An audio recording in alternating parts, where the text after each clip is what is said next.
It's not about taking more time. We think that productivity is about doing more. Productivity isn't about doing more. It's doing what's most important. It's looking at your life. It's looking at your business and figuring out what are the things that move the needle? What are the things that are making the biggest impact? And then focusing your time, your energy, your money in those areas because it's going to make the biggest difference.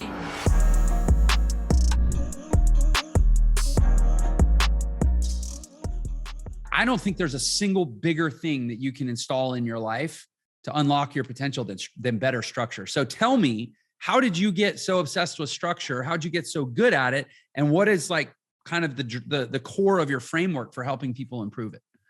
Yeah. Well, I truly believe that structure is what liberates us. It allows us the freedom to do the things that we want to do. I started my first business in 2008 with $50. And it was supposed to be a side business. It was supposed to be this little side thing that I did that I wasn't going to grow it. I was a stay-at-home mom. Mm-hmm. And I, didn't have a website, selling to friends, maybe friends of friends. That was it at the most. And that might be stretching it. And I had a conversation with my husband, who was on the other side of the planet. He would travel for 3 or 4 weeks at a time. He'd buy a ticket called the Around the World ticket. He did marketing for Fortune 500 companies at the time. So he would travel and he'd go to Asia and, Australia and all these different places. And I had a conversation with him, telling him all the things that the kids were doing and what was going on. And he said, I'm missing everything. I'm missing all the milestones. I'm missing all the moments. I'm missing all the things. And I'm like, no, you're not. But I hung up the phone. And I made a decision that night, standing in my bright yellow kitchen. I decided I was going to grow my business for $50 to the point where I could absorb my husband's MBA income and he could come work alongside of me and we would have the lifestyle freedom that we really wanted. And so that night I sat down and I mapped out strategies. I put the kids to bed. Like maybe I rushed them to bed. I don't think I even made them brush their teeth. I was like, go to bed, right? Rushed downstairs and I started mapping out systems. I started mapping out organization. How was I going to make this work? Because I was a mom with 2 small children who were literally playing at my feet on a daily basis, who had a husband who traveled for 3 or 4 weeks at a time. So I knew that I had to really create these strong pockets of focus, that I needed to create systems for myself so I could bring people on. And so I mapped it all out. And within about a year, I was able to make my goal happen, to have him come work alongside of me. So he left corporate America in 2009 and I grew my business and, it was great. It was wonderful. But I was doing all this work with all these women, talking to them about how they grow their businesses. And I realized nobody had the structure that I had, that I just naturally knew. This is one of my gifts, right? Was being able to be productive.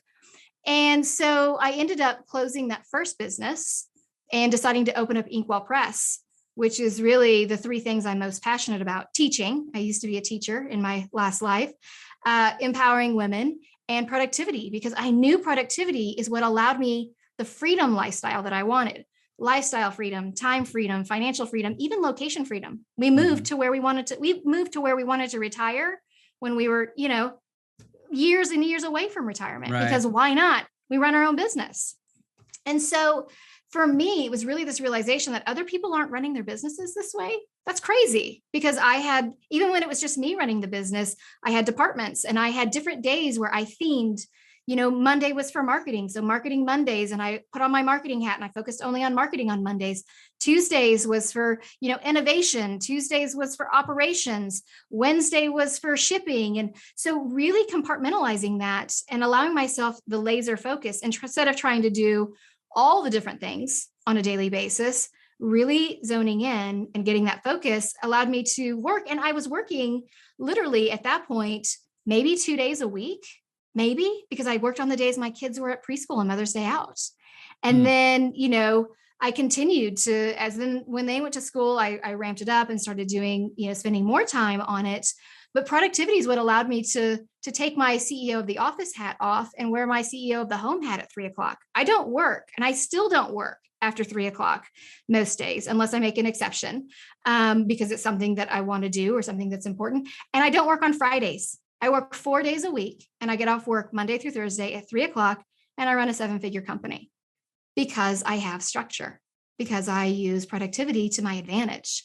Not trying to do 1,000 things, doing the things that are truly important. I have long lamented, and I'll give you a little bit of context on saying this. So I run an entrepreneurial education company, and we're a platform. So we bring together educators and entrepreneurial leaders and such from kind of all around the space and create this amplification platform. And I'm like, where are all the women? Like, why are there not more really strong, awesome female leaders leading female entrepreneurs? And so I just want to say right out of the gate, I think it's awesome what you're doing. And I hate mansplaining stuff to women. I feel like it's like, so like, oh, let me tell you what to do. Like, I'd rather them learn from you. And maybe, by the way, if you're a female in my audience, I'm not saying I'm not really grateful for you. I don't want that to come out the wrong way. Anyway, now that I put my foot in my mouth. Crab walk that one. Yeah. Okay. Roll the tape back. Anyway, thank you for doing what you do. We don't like being mansplained too either. So it all works out. No, but it's true. We need more women in this space talking about leadership, talking about growing their businesses. The truth is only 2% of women-owned businesses achieve the 7-figure mark, which is kind of an abysmal, status, to share. For men, it's 3.5 times that. So there's definitely some things that we have to overcome as women to really step fully, completely, and wholly into our businesses. So that's really what I help people do, step into the visionary role in their business. All right. I never know where these conversations are going to go. Sometimes it takes a while to materialize. Now I'm very clear very quickly here. You're saying that a male entrepreneur is 3.5 times more likely to achieve 7-figure results. Yes, that is the truth. And they're like 3 times more likely to get capital and funding than a woman-owned business. Mm-hmm. So those are two separate. They're separate statistics. Yes, they're separate statistics, okay. But. Yeah. But yes, that's definitely one of the challenges, and that's one of the things that becomes difficult as a woman. I like to say that as a female entrepreneur who's achieved and exceeded the 7-figure mark, I'm told no all the time, that there's nobody else in the space that looks like me. Or when we were talking before we hit record, when I first brought my book to market, my first book, The Joy of Missing Out, I had 7 offers from publishing houses because they said there had never been a book written by a woman for women on productivity, on creating productivity systems and really diving into what that looks like. It's just not a space where women have stepped into. And I think there's a lot of untapped potential there because women are amazing when it comes to entrepreneurship. Well, and productivity, women are 100 times more organized and productive than men. Well, I didn't say it, you did, but yes, that's true. That's true. So I just Googled books on or I say Googled, that I'm using, what's that? The eponymous word. Yeah, you're doing a search for. I searched on Amazon. Thank you. Books on productivity. And there are over 10,000 results by, I'm just going to read you first names: Rob, Carson, Chris. There is a Bridget. There's a Bridget. Okay. So James, Brian. Yeah, you get the point. Stephen, Cal, right? Michael. Right. I mean, the really well-known books are, it's pretty interesting. So where, okay, there's long form historical bias and prejudice and all, there's been a lot of progress and blah, blah, blah. But like right now here, 2020, it's 2022. I got to get used to saying that. I know we're not used to it yet. That's actually it's baffling to me that this is even still like a thing. Yeah, it is baffling that it's still a thing. But when you think about, if you were to look at all of human history as a timeline, the amount of time that women have been empowered to really step into what we're doing now, it's like minuscule. I mean, in the 1970s, women weren't even allowed to have their own checking accounts. We were not allowed to have our own businesses. We couldn't have our own credit cards. So there is a lot of, intergenerational things that we have to overcome about what a woman's role looks like. And then also, what is it, how does that operate? So it's really kind of fascinating to look into. And one of the things I talk about in my book is, we have a very hard time stepping fully, completely into that identity as an expert, as an entrepreneur. Oftentimes we shy away from it. And that holds us back. We really play small because that's what we think we're supposed to do. And for women, especially, we won't apply for a job unless we meet 100% of the requirements. Now, men, it's 60%. 60% of the qualifications, a man's like, yep, I can do that. If a woman has 60%, she goes, nope, not there. Not there at 80, not there at 90, 100%. It's kind of crazy. Like we feel like we have to check all the boxes in order to see ourselves as an expert. Is that because you do, or is that because you have an inadequacy hangover from past generations? I think it's both. I think there's a lot of pressure to be nice and to play nice. There's the whole softening that we do with the term boss. I talk about this in the book On Purpose as well. We soften that word boss. We say girl boss or lady boss or boss babe. What's wrong with just being the boss? But the problem is we associate that word boss with bossy. Now, when we're growing up and we're in school, if a girl comes out and she's super confident, we call her bossy. We never call a boy bossy. We never tell a boy to stop being bossy. We'll say, oh, he's overconfident, maybe, but we won't say you need to play nice and play by the rules. Girls are taught to play by the rules. And that includes if we can't check all the boxes of the requirements to be an entrepreneur or to step into whatever it is you're wanting to do, we think it's not for us. So let me ask this, because I'm, first of all, I'm married.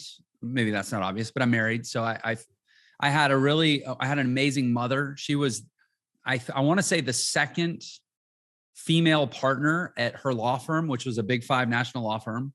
So I grew up with a boss babe mom, forgive the term. And I also have two daughters, right? So like, I care deeply about this. It seems like in the modern entrepreneurial world, entrepreneurship has really changed, at least as I see it, where it's a lot about authenticity. It's about connection to the market. It's about developing your tribe. And that doesn't seem like something that even by its nature could be exclusionary anymore. And yet it sounds like based on statistics, it still is in a way. Like, what do you think is like, help me understand. How do I make sense of it that in the modern world, it's still this off? Yeah, it's a good question because you feel like, yeah, it is 2022, but we do still have to deal with, there's still a lot of stigma with being a woman. And some of it is self-imposed where we don't feel like it's okay for us to do these things, or there's a lot of push and pull. We're the CEO of the office, but we're also the CEO of the home.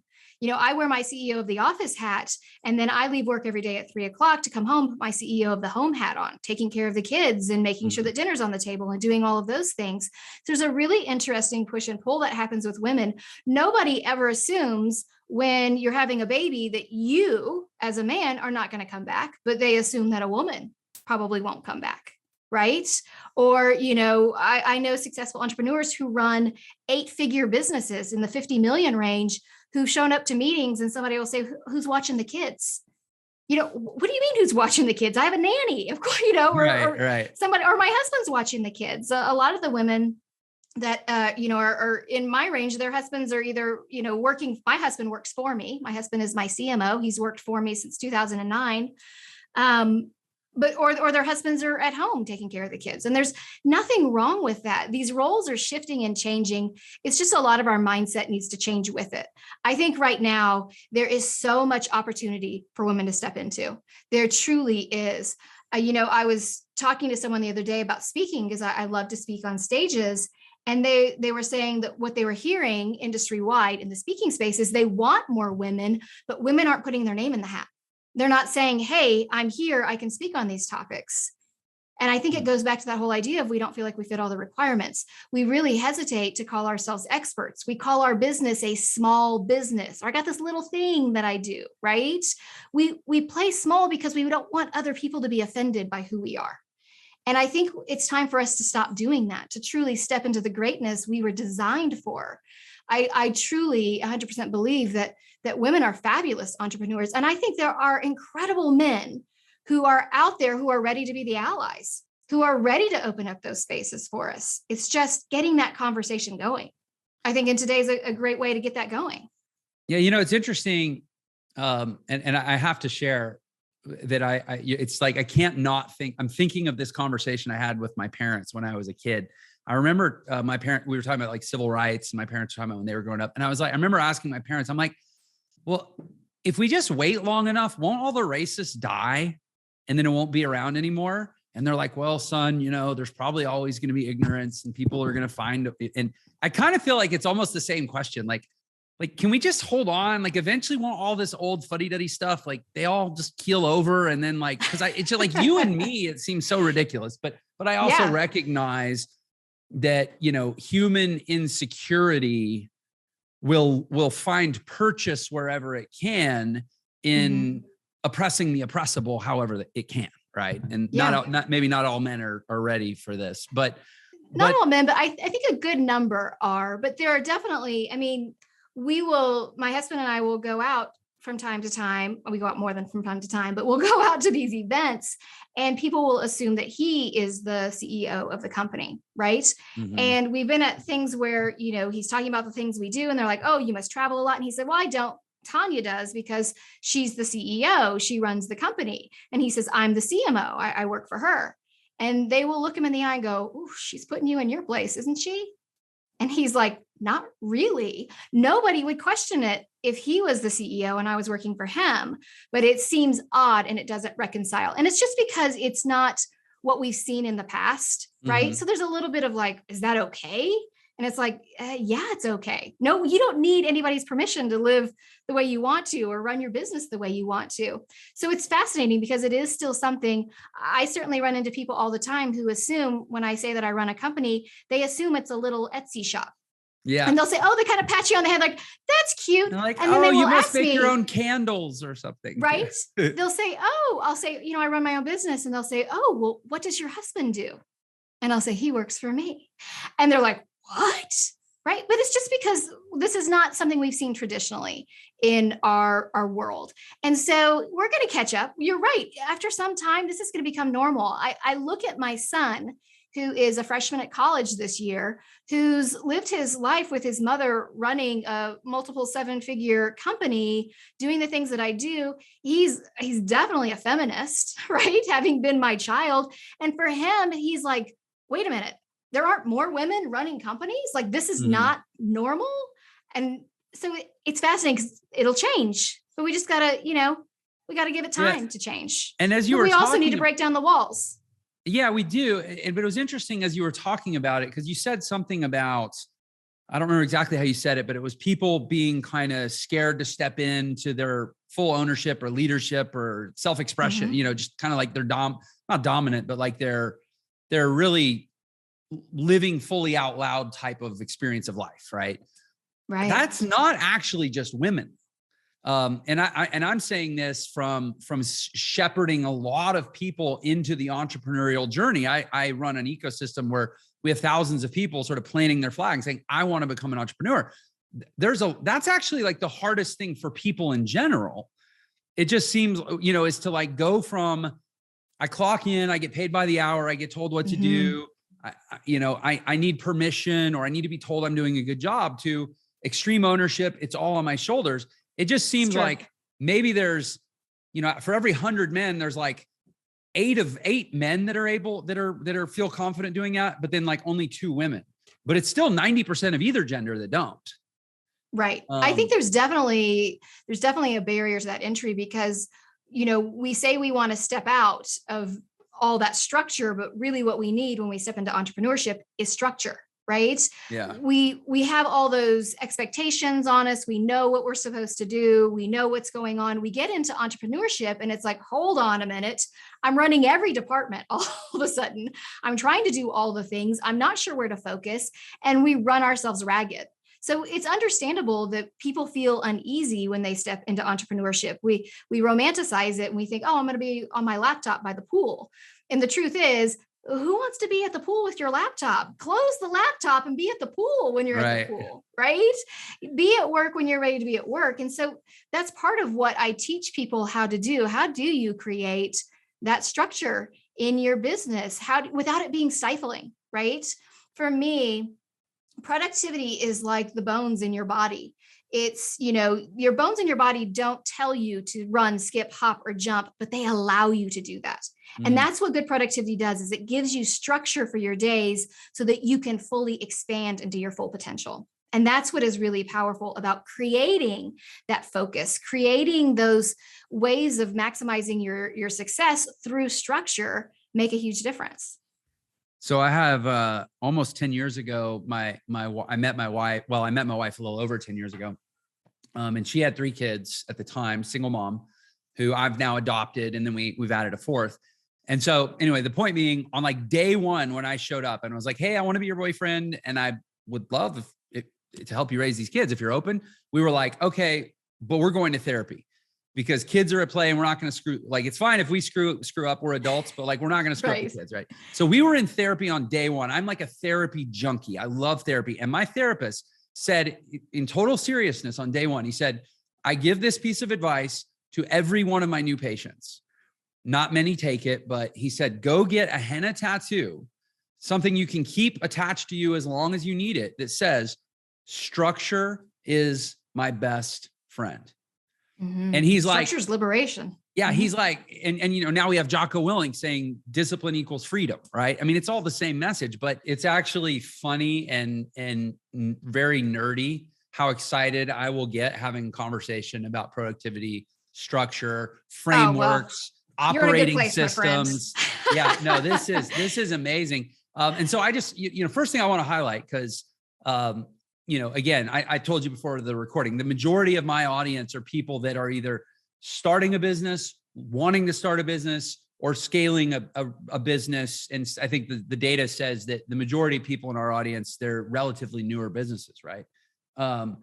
You all need to hear this, that Tanya, with $50, a husband who's gone more than he's home, kids that she's taking care of, you've scaled a 7-figure company because not because you're better or smarter, or although you may be those things, but because you are more organized.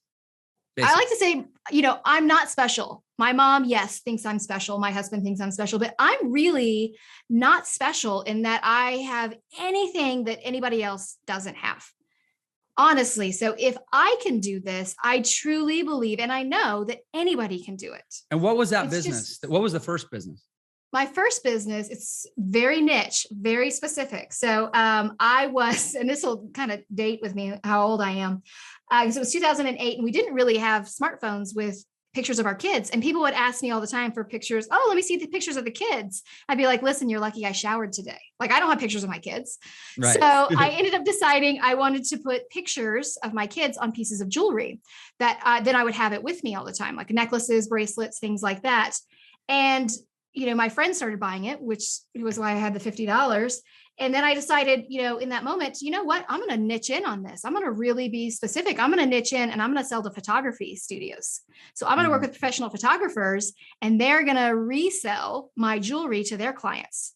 So that's what I did. I created photo jewelry with these really high-end photography studios.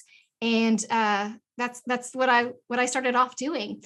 But I had a moment, to be honest with you, in about 2013, where I looked at my husband and I said, I love you. I love working with you, but I don't love what we're doing. It wasn't truly what I was passionate about. It fit the need of okay, I want to scale this business. And so if you don't mind me asking, how big did that business scale? It was 6 figures. That one didn't get to 7 figures. But still, as a single owner operator of a multiple 6-figure business, you're making a big time Fortune 500 salary equivalent. Yeah, I was making more than a Fortune 500 salary. Yeah. And so it was wonderful. It was great. And because it was jewelry, it was small. I ran it out of my house, and I literally only worked on days that the kids were at preschool. And the reason I'm leaning into these details, forgive me, is because I just think a lot of times, and again, for an entrepreneurial or aspirationally entrepreneurial audience, a lot of times they over convolute what it means to be a successful entrepreneur. You can run a $500,000 a year business and have an incredible life. Well, the truth is, and this is the God's honest truth, I've met business owners who run $32 million companies who are only making $32,000 in profit. So, we look at those numbers a lot of times. We think, oh, it's super flashy. What's your take home? What's your overhead, right? What are the real metrics you need to be looking at? So yeah, I was a 6-figure business, but I had no overhead at all. Right. And what was great is when I just made the decision to close up that company, open up Inkwell Press, I had this whole backpack of knowledge that I took with me. right? All this information, all the things that I wasn't going to do again, all the things I wanted to do again, all the things I had learned. And I was able to scale Inkwell Press when I opened it up. I scaled it to 7 figures in 18 months. And I had 3 employees, me, my husband, and one other person. And we got to 7 figures in 18 months. Yeah. It really is about creating the structure. And it's not about taking more time. We think that productivity is about doing more. Productivity isn't about doing more. It's doing what's most important. It's looking at your life. It's looking at your business and figuring out what are the things that move the needle, right? What are the things that are making the biggest impact? And then focusing your time, your energy, your money in those areas, because it's going to make the biggest difference. So I have so many questions. But yeah, first of all, I just want everybody to capture that snapshot. 18 months, 7-figure business, 3 employees, 2 of them at least clearly working from home. So like virtually no over, and especially you're distributing products through other people's retail channels. You don't have a lot of physical distribution infrastructure. Like, I don't want to ask your pride. No, I did. I was selling business. online. Yeah, I was selling online also. I mean, we still sell online. I still have inkwellpress.com.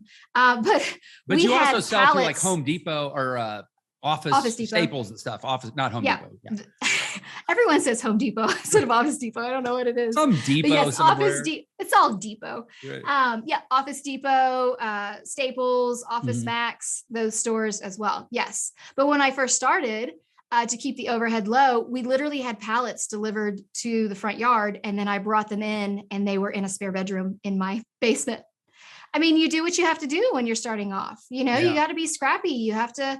And when we just made the decision to close the one business and open up Inkwell Press, we went 6 months without any income. My husband works for me. So if I closed one business, we had no money coming in. So we had to tighten our belts, and we had to really think about how are we going to make this work.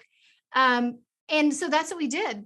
We ran it out of our house for a year, and then we moved to a bigger warehouse, and we had a warehouse, and then we moved to two warehouses that are now side by side.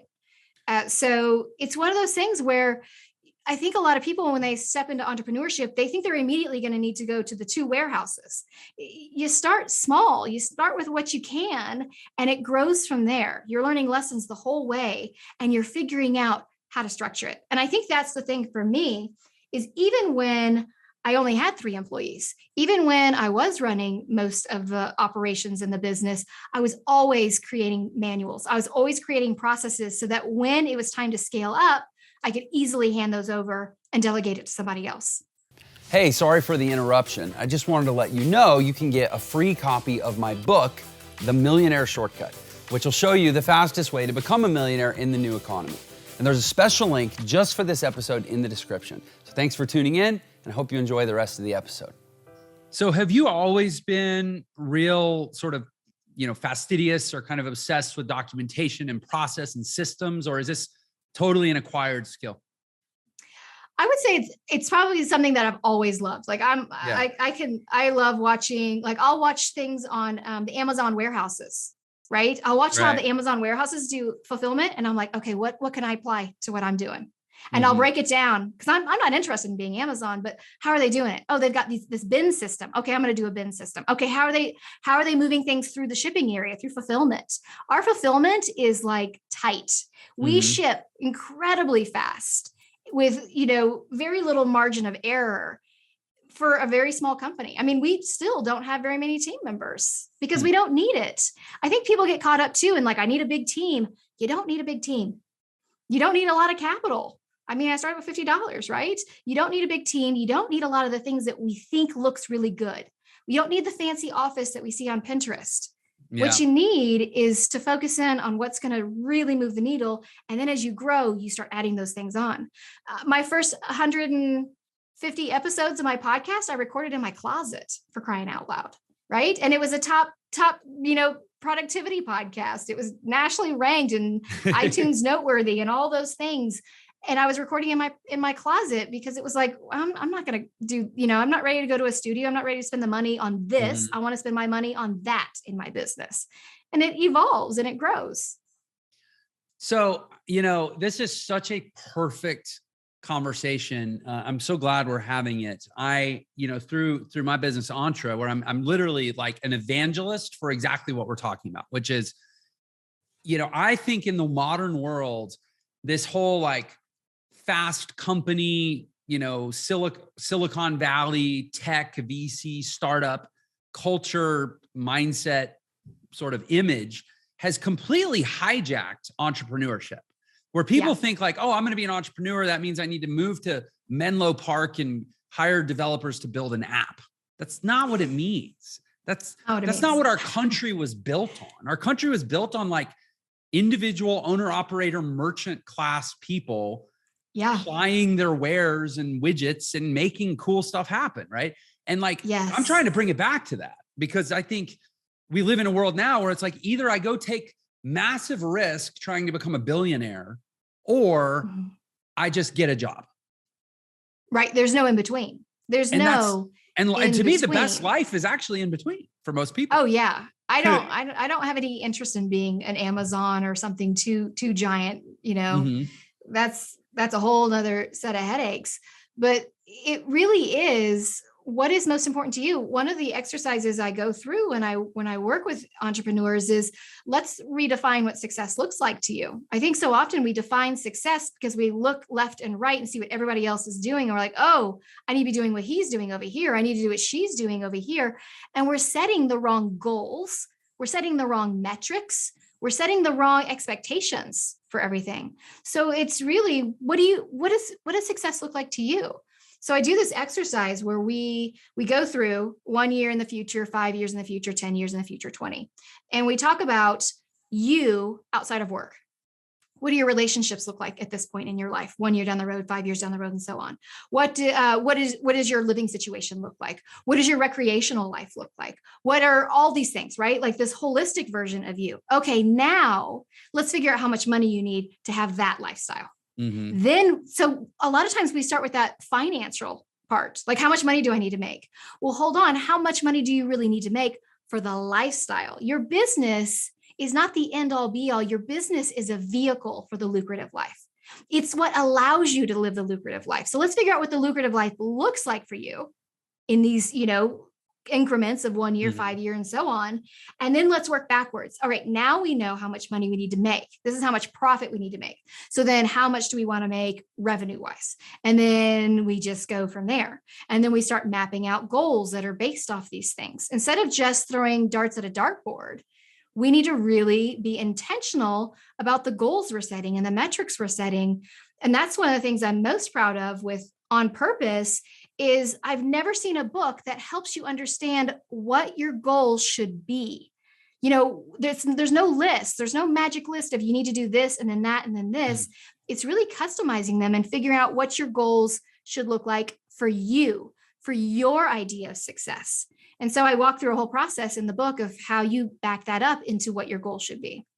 So like, as you were explaining that, which is just so like magically simple, really, when you put it in those terms, it's like, oh, my dream life would cost me, 15 grand a month, right? So great. You need 180 grand a year. You need a 20% margin on a $900,000 a year business, which means you need to make $75,000 a month in gross revenue, which means you need to figure out how to sell $100 of 100 units per month or 1,000 units a month of a $75 product. So that's 30 a day.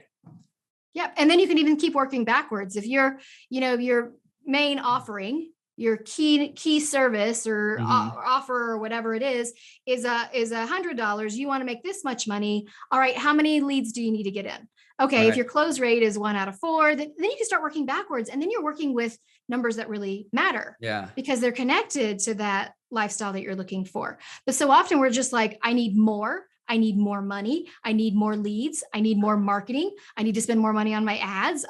We're not really being intentional with our focus on how we're growing the business. And it's that intentionality that allows you to do less while you're making so much more money. And I think people also sometimes miss that when it's all connected back to your real reason why you want to do it, it's so much easier to find the time and energy to do the work. Oh You're just yeah, because naturally it's inspired to naturally do it. Yeah. it's baked in already because you know what it's connected to. You know, there's this very real, very measurable drop in happiness and life satisfaction when you accomplish a goal. It's called the goal setting paradox. It's really kind of fascinating. And the reason why we experience that is because we think there's this magical moment when we cross the finish line of whatever that goal is. When I make 6 figures in my business, then I'll be happy. When I get my first client, then I'm going to be happy. Whatever it is, right? But the truth is, you get there and that happens, and you're like, oh, now what? I don't know what to do. So you feel unsettled. But if you connect what you're doing to that big, bright future, that vision you have of where it is you want to go, that becomes a stepping stone. Oh, this is amazing. I did this. I know what I'm going to do next. Right. And so you take a moment to celebrate, and then you're off and running for the next thing because it's created a springboard. It's created momentum because it is all connected. And it's connected to what is important to you, what your idea of success is, what your life should look like, because it's what you want and your family wants. So this feels, and I may sound like I don't know, just like a sexist prig saying this, because I'm just creating this dichotomy that's probably artificial, but that feels like a very female, that feels like what would be a more naturally female way of approaching business, which is this more organic, integrated, holistic approach. Whereas the guy is like, well, I just need to make more money and have a nicer car and be more impressive than this. Are you saying that actually women don't naturally do what you're suggesting, and that and that's obviously why you have to coach them in that direction? Is that because they're taking what they think is the manly script on how to run a business? Why aren't they thinking family first anyway? Well, to be honest with you, it's not sexist at all. It's actually the feminine energy, which is, if you get into energy and those kinds of things, the feminine energy is kind of on an uptick now. And the masculine energy is what's been running business and industry and society for a long time. And it is very masculine to do the hustle, go, go, go, hustle, grind, repeat kind of culture. This approach is incredibly feminine. And the reason why more women aren't doing it is because most of what we're being taught is what's been taught for the last century, which is go, go, go, hustle, hustle, hustle, go, right? And is very masculine. And when we say masculine and feminine energy, it doesn't mean man or woman, because we all have those energies within us. Right. Men and women both have masculine and feminine. And I will tell you, you're speaking to a confidently feminine man. I'm totally comfortable with that. So yeah, which I think there's more men like that who are like, oh, hold on a minute. We don't have to do it this old way. It is an old dichotomy. It's, these obsolete, outdated models that are being refreshed. And I think that's what's exciting about right now is you can step into these more feminine ways of running a business, and you can run a successful business by doing it. Yeah. And it's interesting. Although I'm not quite sure we're going to go right to putting this in the brochure. What you're helping me realize is that in large part, what my company Entre is actually out there espousing in the market is sort of a more feminine approach to entrepreneurship. It's like recapturing entrepreneurship to be this more like holistic, family-centric, lifestyle, supportive vocation or venture, as opposed to just this like wheel that you can grind yourself to death against. And that's what I'm actually trying to help people realize is like, this is how to have, you only get one shot at being alive. This is probably your best shot for the average person. This is it. Start a business. This is it. And this is the truth. We go into business because we do want those freedoms. Like I said earlier, financial freedom, time freedom, location freedom, right? All those freedoms. And then we find ourselves playing by these old rules that chain us to this idea of like, go, go, go, grind, grind, grind. And we lose sight that we can run our business on our own terms, that we don't have to do what everybody else is doing. In fact, not doing what everybody else is doing makes you a disruptor. It makes you stand out. And it's going to be a lightning rod to attract the right clients for you. When you don't stand for anything, you're just like water, right? You're just like, nothing, right? But you start to stand for something, you start to do things a little bit differently, people take notice. And the people who you want to work with will be attracted to that like a magnet. And you're such a great example of that because you're literally selling productivity tools for women for female entrepreneurs. As a female entrepreneur who clocks off at 3:00 every day and doesn't even work on Fridays. Like it's like you said, when you decide what you stand for, and even your products and services reflect what you stand for, and you don't apologize what you stand for, it becomes this whole congruent story that's really easy for customers to feel loyal to, because it's authentic and real. And it's frankly probably what they want for their life. Yeah. I like to say I eat what I cook. Yeah. I don't just talk about productivity. I'm not one of those people who's like, oh, this is all theory, or I actively live my life where my business is aligned with my values. I treat my team in alignment with what my purpose is. I make decisions for my business, even when it might seem crazy to the outside world. And I do make decisions that sometimes people think that's insane, but I do it because I know it's aligned. Mm-hmm. So I think it's really, really important. Yeah. I feel that. I feel that too, that alignment. There's times literally today, I sent off a message to our marketing or our copywriting team. And I said, guys, I don't want to be a marketer anymore. I'm just a messenger. I just speak my truth. If you guys need a call to action, or you need me to have a certain avatar in mind, or you need me to curate the message or tailor it or shape it a certain way, that's fine. Direct me, produce me. But me, I'm just going to be riffing truth. And that's all I want to do. Right. And because the more I do that, the more aligned I am, the more the business seems to thrive. It's true. The business thrives automatically when you're doing things that are in alignment, because you're more energized for it. If you have a team, they're more energized just by proxy, right? Yeah. And your customers and your clients, they stop being return customers and start becoming loyal customers. Loyal customers are different than return customers in that they return time and time again, regardless of competition, regardless of price, because they have bought in on you. And that's the thing, is people buy from people. They don't buy from companies. When you're a company and you feel like you have to play that corporate line of like, I can't stand for anything, nobody's really, polarized towards you. Yeah. So stand for something. It makes a huge difference. So I couldn't agree more. I mean, we're a pretty my business is pretty ideological. Like, you either love us or hate us, and we're fine with that. And that's okay. Yeah. Yeah. So let me ask this: what is the joy of missing out? Yeah, the joy of missing out is really actively choosing to miss out, to say no to more things instead of feeling like you need to do everything. I think we get really caught up in this idea that #all the things, right? I need to do all the things. I want to do all the things. And I truly believe that happiness is our birthright, that there is joy and happiness in the cracks and crevices of our everyday life. And when you actively choose to miss out on all the other noise, that's when you can find happiness on a daily basis. It really is, at the heart of the joy of missing out, the heart of anything I teach. It's what I call small, huge movements. So simple to do, easy to implement, yet monumental in the impact it can make in your daily life. Little tiny tweaks to find that joy on a daily basis. And a lot of it comes through having good productivity, having good structure so that you can truly enjoy what you're doing. That's why we go into business, to enjoy what we're doing, right? So why are you doing things you don't like? Yeah, it kind of feels like, what we say a lot in our world is that good is the enemy of great. And there's all these good things. There's so many good things to say yes to. Yeah. But the few great things won't be there unless you actually say no to a lot of good things.